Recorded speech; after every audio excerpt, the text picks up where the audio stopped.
honestly figured that it was a clear and cut case of self-defense. An innocent civilian driving, doing his job, gets mobbed by a giant crew of masked BLM Antifa goons. One of them points a freaking AK-47 into his car, and he shoots 5 rounds in response. Clear cut, done, self-defense. I don't think most people really gave it much more thought. Initially, prosecutors in the Austin area didn't pursue charges, if I'm not mistaken, and then all of a sudden, the leftist George Soros prosecutor in Austin changed his mind and decided that he was bringing charges against him. It was initially ruled self-defense until Jose Garza decided to bring charges in 2021. Well, the verdict just came in the other day, and Army Sergeant Daniel Perry was found guilty in the fatal Texas shooting of a protester. And I can only describe the situation as monumental BS. Well, after days of rigorous protesting and outrage from Texas residents and conservatives across the nation, even Tucker Carlson and other individuals calling on Texas Governor Greg Abbott to pardon Army Sergeant Daniel Perry, it seems like it's actually happening. Texas Governor Abbott moves to pardon former Army Sergeant following the murder conviction. Greg Abbott tweeted this: "Texas has one of the strongest stand-your-ground laws of self-defense that cannot be nullified by a jury or a progressive district attorney. Unlike the president or some other states,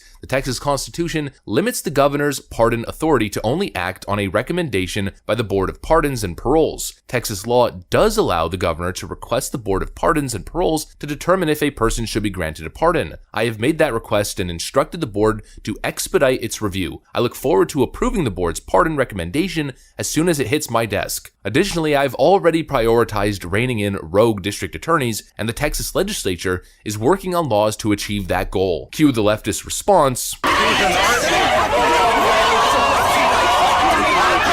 But no matter how much these leftists cry, no matter how much they screech, enough is enough. And it is seriously time to start standing in the way of these Soros DAs. Another rogue DA who, by the way, is now being accused of removing exculpatory evidence or information that was intended to be presented to the grand jury during the testimony in the Daniel Perry case. You know, kind of like the exact same thing that happened during the Alvin Bragg grand jury. It's time to stop playing games with these rogue prosecutors who act in such despicable manner, and it's time to start flexing executive power to stand in their way. Democrats claim, oh, it's an abuse of power, it's unconstitutional. Meanwhile, Joe Biden flexes his executive authority constantly. AOC is actually currently doing a media tour advocating for the federal government to ignore federal courts in Texas. So that argument immediately goes out the window. It's time to honestly take the Ron DeSantis approach from the governor level and do the exact same thing, remove these Soros DAs. Former